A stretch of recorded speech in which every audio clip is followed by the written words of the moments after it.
اس وقت حضور اکرم صلی اللہ علیہ وسلم کے پاس بہت وقت تھا کہ وہ عورتوں کو تعلیم دے سکیں، اور انہوں نے ایسا کیا بھی، خاص طور پہ مدینہ کی عورتوں کو۔ مدینہ اور مکہ کی عورتوں میں بڑا فرق تھا۔ مکہ کی عورتیں تھوڑی سخت مزاج کی تھیں، اور صحابہ یہ بات جانتے تھے۔ حضرت عمر اسی لیے مکہ کی عورتوں کو پسند نہیں کرتے تھے، تو اس لیے یہ خاص فرق تھا ان عورتوں میں۔ اور مکہ کی عورتیں بولتی بھی بہت زیادہ تھیں۔ یہ باتیں ہمیں حدیث اور روایات سے معلوم ہوتی ہیں۔ ایک دفعہ حضرت عمر رضی اللہ تعالیٰ عنہ خطبہ دے رہے تھے تو ایک عورت کھڑی ہو گئی اور کہنے لگی، آپ یہ کہہ رہے ہیں اللہ نے تو کچھ اور کہا ہے، اور پھر خاتون آپ یہاں کیا کر رہی ہیں؟ آپ کو تو شیشے کے اس پار ہونا چاہیے، یعنی خواتین کے حصے میں آپ عمر پہ سوال اٹھا رہے ہیں۔ عمر، لوگوں کو یہ نہیں پسند تھا کہ کوئی انگلی اٹھا کر عمر سے سوال کرے، لیکن بہت بہادر تھی وہ نہیں ڈری، اس نے سوال کیا۔ کبھی کبھار لوگ یہ خود سے ہی سمجھ لیتے ہیں کہ مرد اور عورت آپس میں بات نہیں کر سکتے، چاہے کچھ بھی ہو جائے وہ آپس میں بات نہیں کر سکتے۔ اسلام یہی کہتا ہے، مگر ایسا نہیں ہے۔ صحیح بات یہ ہے کہ نامحرم مرد اور عورت باہر آپس میں بات کر سکتے ہیں، قرآن میں بھی ایسا لکھا ہوا ہے۔ موسیٰ علیہ السلام جہاں گئے تھے وہاں 2 نامحرم لڑکیاں تھیں۔ وہ وہاں جاتے ہیں اور ان سے پوچھتے ہیں کہ کیا مسئلہ ہے، ما خطبکما، کیا مسئلہ ہے؟ تو انہوں نے جواب دیا کہ جب تک ہمارے یہ جانور پانی نہیں پی لیتے ہم لوگ گھر واپس نہیں جا سکتے۔ یعنی انہوں نے ان سے بات کی، لیکن انہوں نے ایسے بات شروع نہیں کی، السلام علیکم ورحمۃ اللہ، کیسے مزاج ہیں آپ کے؟ ان میں سے کسی کو معلوم نہیں تھا کہ کون مسلمان ہے اور کون نہیں۔ ان لڑکیوں کو تو یہ بھی معلوم نہیں تھا کہ جن سے وہ بات کر رہی ہیں وہ کون ہے۔ وہ نہیں جانتی تھیں کہ یہ جناب موسیٰ ہے، لیکن نہ جاننے کے باوجود بھی انہوں نے بات کی۔ 2 نامحرم لوگ آپس میں بات کر رہے ہیں، وہ مشکل میں ہے اس لیے بات کر رہے ہیں۔ جانوروں کو پانی کیسے پلایا جائے اس پر بات ہو رہی تھی۔ آپ یہاں کیا کر رہی ہیں؟ کوئی پریشانی ہے؟ میں مدد کروں؟ انہوں نے باتوں کو لمبا نہیں کیا، جو بات تھی صرف وہی کی۔ اور قرآن ہمیں یہ سکھاتا ہے اگر آپ صرف ضرورت کی بات کرتے ہیں تو وہ بالکل ٹھیک ہے۔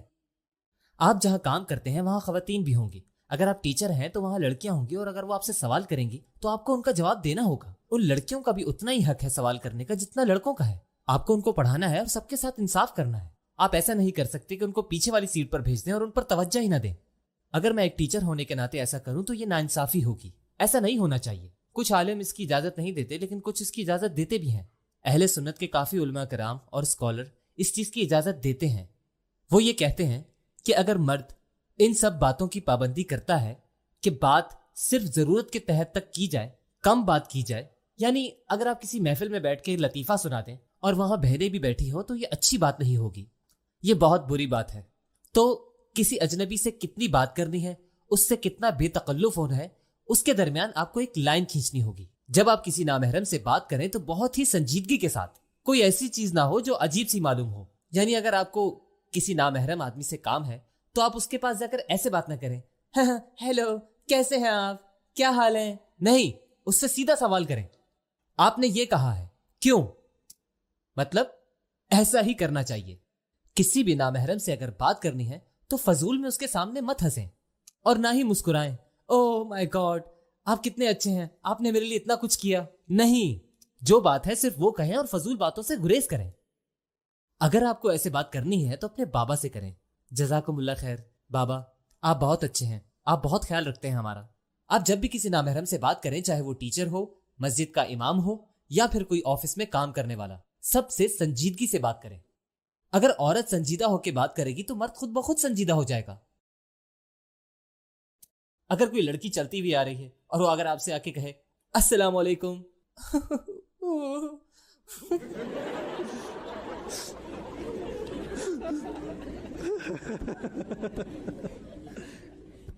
آپ جو کچھ بھی سوچ رہے تھے ویسا کچھ نہیں ہوگا، سب ختم ہو گیا۔ اور اگر وہ آ کے کہے السلام علیکم ورحمۃ اللہ وبرکاتہ تو یہ ٹھیک نہیں ہے، یہ بالکل ٹھیک نہیں ہے۔ آگے سے وہ کہے گا او وعلیکم السلام، سمجھ رہے ہیں آپ، یہ آپ کے لیے اچھا نہیں۔